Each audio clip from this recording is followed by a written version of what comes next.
Capítulo 4. Cheio do Espírito Santo, voltou Jesus do Jordão e foi levado pelo Espírito ao deserto, onde foi tentado pelo demônio durante 40 dias. Durante esse tempo ele nada comeu, e terminados esses dias teve fome.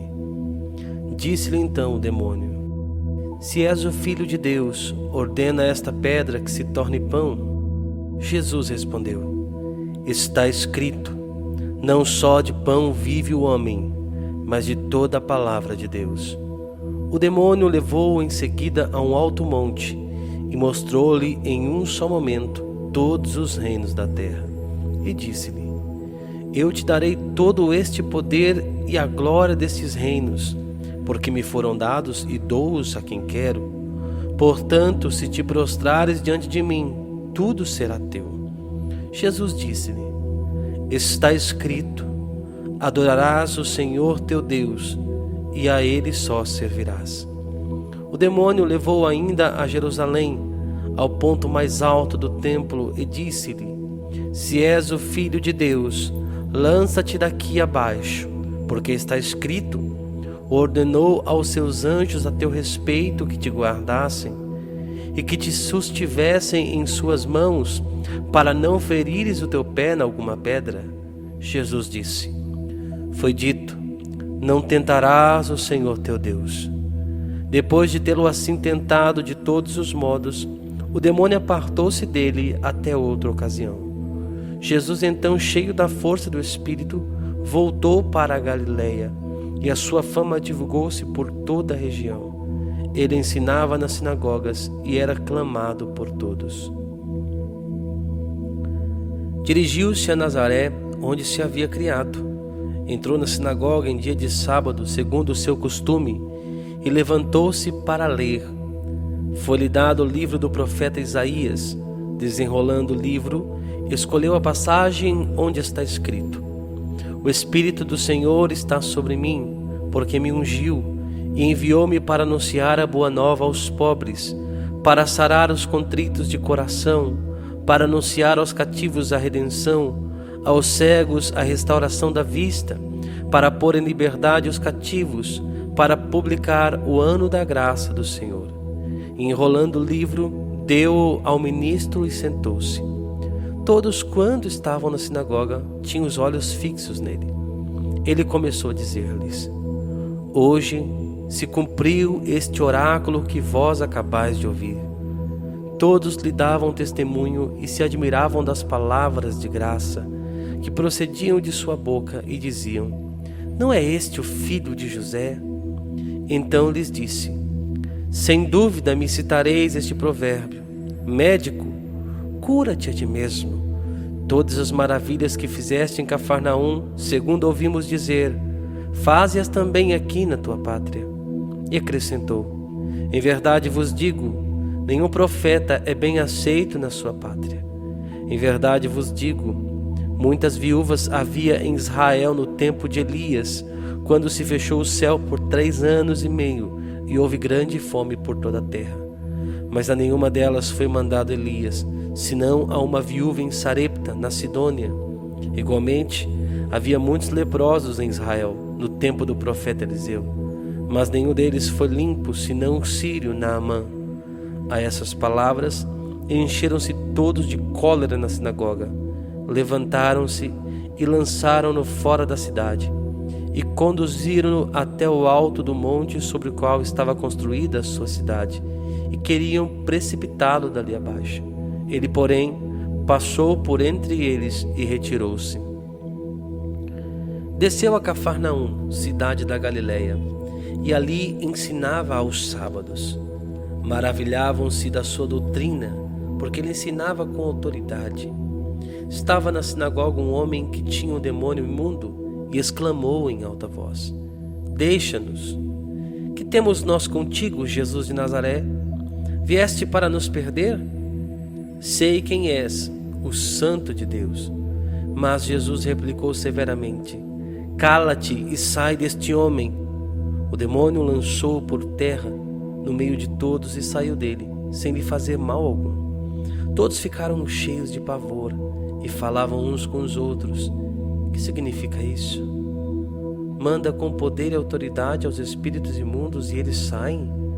E corria sua fama por todos os lugares da circunvizinhança. Saindo Jesus da sinagoga, entrou na casa de Simão. A sogra de Simão estava com febre alta e pediram-lhe por ela.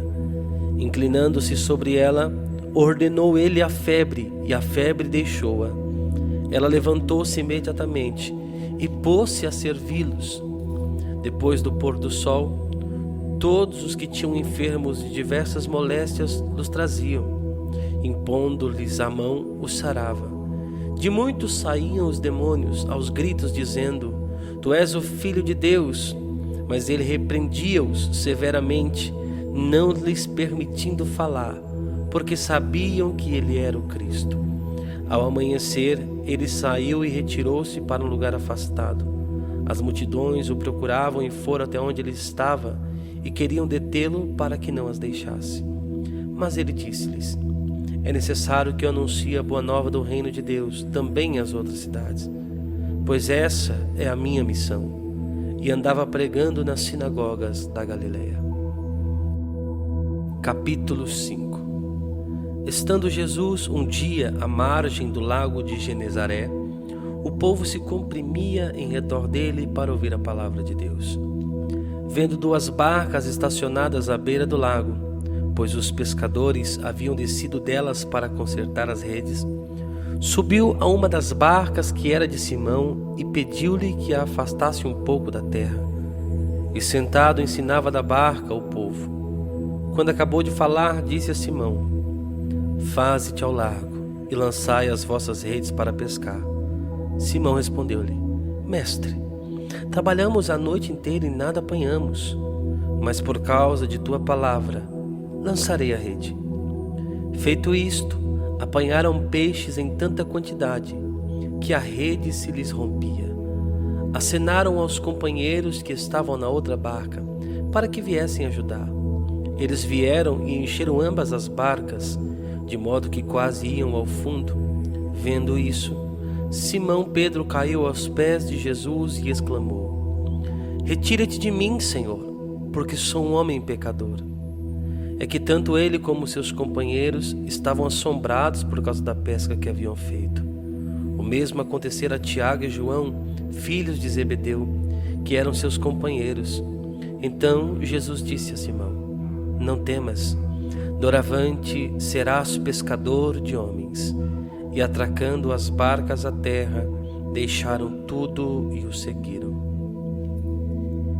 Estando ele numa cidade, apareceu um homem cheio de lepra. Vendo Jesus, lançou-se com o rosto por terra e lhe suplicou: Senhor, se queres, podes limpar-me.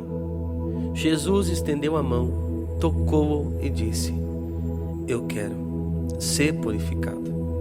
No mesmo instante, desapareceu dele a lepra.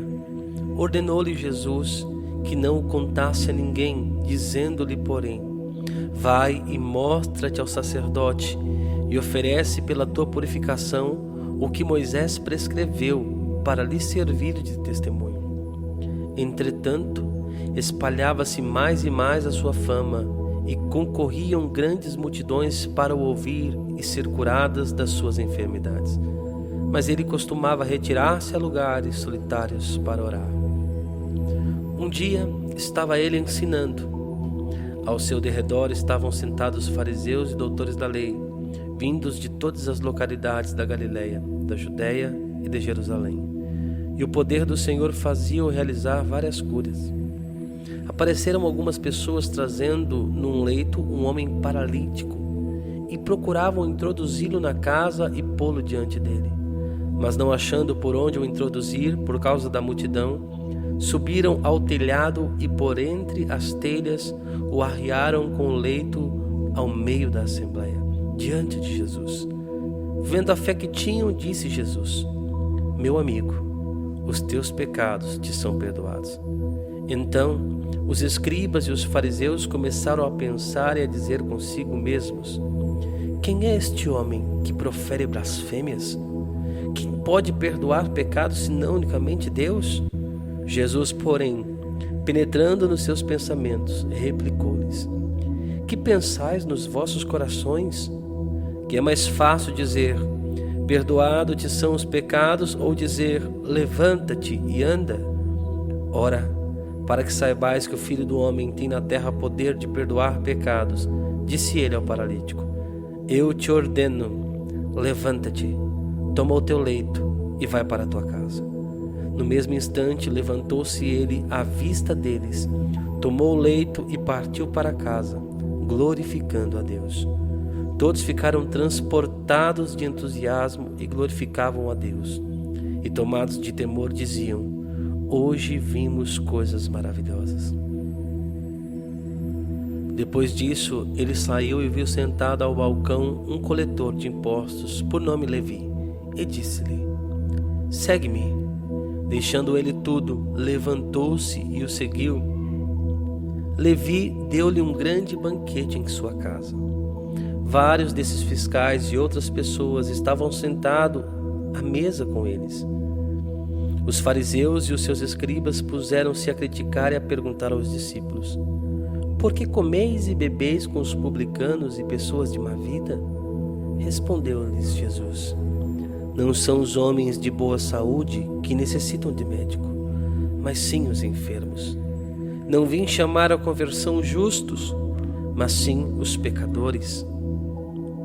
Eles então lhe disseram: os discípulos de João e os discípulos dos fariseus jejuam com frequência e fazem longas orações, mas os teus comem e bebem. Jesus respondeu-lhes: porventura, podeis vós obrigar a jejuar os amigos do esposo, enquanto o esposo está com eles? Virão dias em que o esposo lhes será tirado, então jejuarão. Propôs-lhes também esta comparação: ninguém rasga um pedaço de roupa nova para remendar uma roupa velha, porque assim estragaria uma roupa nova. Além disso, o remendo novo não assentaria bem na roupa velha. Também ninguém põe vinho novo em odres velhos. Do contrário, o vinho novo arrebentará os odres e entornará o vinho, e os odres se estragarão. Mas o vinho novo deve-se pôr em odres novos, e assim ambos conservam. Demais, ninguém que bebeu do vinho velho quer já do novo, porque diz: o vinho velho é melhor. Capítulo 6. Em dia de sábado, Jesus atravessava umas plantações. Seus discípulos iam colhendo espigas de trigo, debulhavam-nas na mão e comiam. Alguns dos fariseus lhes diziam: por que fazeis o que não é permitido no sábado? Jesus respondeu: acaso não tendes lido o que fez Davi quando teve fome, ele e os seus companheiros? Como entrou na casa de Deus e tomou os pães da proposição e deles comeu, e deu de comer aos seus companheiros, se bem que só aos sacerdotes era permitido comê-los? E ajuntou: o Filho do Homem é Senhor também do sábado. Em outro dia de sábado, Jesus entrou na sinagoga e ensinava. Achava-se ali um homem que tinha a mão direita seca. Ora, os escribas e os fariseus observavam Jesus para ver se ele curaria no dia de sábado. Eles teriam então pretexto para acusá-lo. Mas Jesus conhecia os pensamentos deles e disse ao homem que tinha a mão seca: levanta-te e põe-te em pé aqui no meio. Ele se levantou e ficou em pé. Disse-lhes Jesus: pergunto-vos se no sábado é permitido fazer o bem ou o mal, salvar a vida ou deixá-la perecer? E relanceando os olhos sobre todos, disse ao homem: estende tua mão. Ele a estendeu e foi-lhe restabelecida a mão. Mas eles encheram-se de furor e indagavam uns aos outros o que fariam a Jesus. Naqueles dias, Jesus retirou-se a uma montanha para rezar e passou aí toda a noite orando a Deus. Ao amanhecer, chamou os seus discípulos e escolheu 12 dentre eles, que chamou de apóstolos: Simão, a quem deu o sobrenome de Pedro; André, seu irmão; Tiago, João, Filipe, Bartolomeu, Mateus, Tomé, Tiago, filho de Alfeu, Simão, chamado Zelador, Judas, irmão de Tiago, e Judas Iscariotes, aquele que foi o traidor. Descendo com eles, parou numa planície.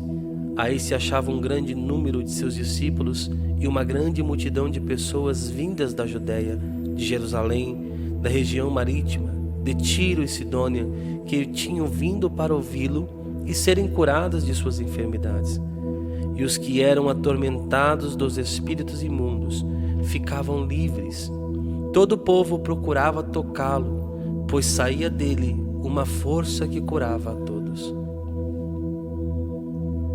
Então ele ergueu os olhos para os seus discípulos e disse: Bem-aventurados vós que sois pobres, porque vosso é o reino de Deus. Bem-aventurados vós que agora tendes fome, porque sereis fartos. Bem-aventurados vós que agora chorais, porque vos alegrareis. Bem-aventurados sereis quando os homens vos odiarem, vos expulsarem, vos ultrajarem e quando repelirem o vosso nome como infame por causa do Filho do Homem. Alegrai-vos naquele dia e exultai, porque grande é o vosso galardão no céu. Era assim que os pais dele tratavam os profetas. Mas ai de vós, ricos, porque tendes a vossa consolação. Ai de vós que estáis fartos, porque vireis a ter fome. Ai de vós que agora rides, porque gemereis e chorareis. Ai de vós quando vos louvarem os homens, porque assim faziam os pais deles aos falsos profetas. Digo-vos a vós que me ouvis: amai os vossos inimigos, fazei bem aos que vos odeiam, abençoai os que vos maldizem e orai pelos que vos injuriam. Ao que te ferir numa face, oferece-lhe também a outra, e ao que te tirar a capa, não impeças de levar também a túnica. Dá a todo o que te pedir, e ao que te tomar o que é teu, não lhe reclames. O que quereis que os homens vos façam, fazei-o também a eles.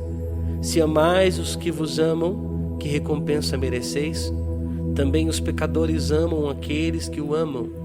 E se fazeis bem aos que vos fazem bem, que recompensa mereceis? Pois o mesmo fazem também os pecadores. Se emprestais àqueles de quem esperais receber, que recompensa mereceis? Também os pecadores emprestam aos pecadores, para receberem outro tanto. Pelo contrário, amai os vossos inimigos, fazei bem e emprestai, sem daí esperar nada. E grande será a vossa recompensa, e sereis filhos do Altíssimo, porque Ele é bom para com os ingratos e maus. Sede misericordiosos, como também vosso Pai é misericordioso. Não julgueis e não sereis julgados. Não condeneis e não sereis condenados. Perdoai e sereis perdoados. Dai e vos será dado. Será colocada em vosso regaço medida boa, cheia, recalcada e transbordante, porque com a mesma medida com que medirdes, sereis medidos vós também. Propôs-lhes também esta comparação: pode acaso um cego guiar outro cego? Não cairão ambos na cova? O discípulo não é superior ao mestre, mas todo discípulo perfeito será como o seu mestre. Por que vês tu o argueiro no olho do teu irmão, e não reparas na trave que está no teu olho? Ou como podes dizer a teu irmão: deixa-me, irmão, tirar de teu olho o argueiro, quando tu não vês a trave no teu olho? Hipócrita, tira primeiro a trave do teu olho, e depois enxergarás para tirar o argueiro do olho de teu irmão. Uma árvore boa não dá frutos maus, uma árvore má não dá bom fruto. Porquanto cada árvore se conhece pelo seu fruto. Não se colhem figos dos espinheiros, nem se apanham uvas dos abrolhos. O homem bom tira coisas boas do bom tesouro do seu coração, e o homem mau tira coisas más do seu mau tesouro, porque a boca fala daquilo de que o coração está cheio. Por que me chamais Senhor, Senhor, e não fazeis o que digo. Todo aquele que vem a mim, ouve as minhas palavras e as pratica, eu vos mostrarei a quem é semelhante. É semelhante ao homem que, edificando uma casa, cavou bem fundo e pôs os alicerces sobre a rocha. As águas transbordaram, precipitaram-se as torrentes contra aquela casa e não a puderam abalar, porque ela estava bem construída. Mas aquele que as ouve e não as observa é semelhante ao homem que construiu a sua casa sobre a terra movediça, sem alicerces. A torrente investiu contra ela, e ela logo ruiu, e grande foi a ruína daquela casa.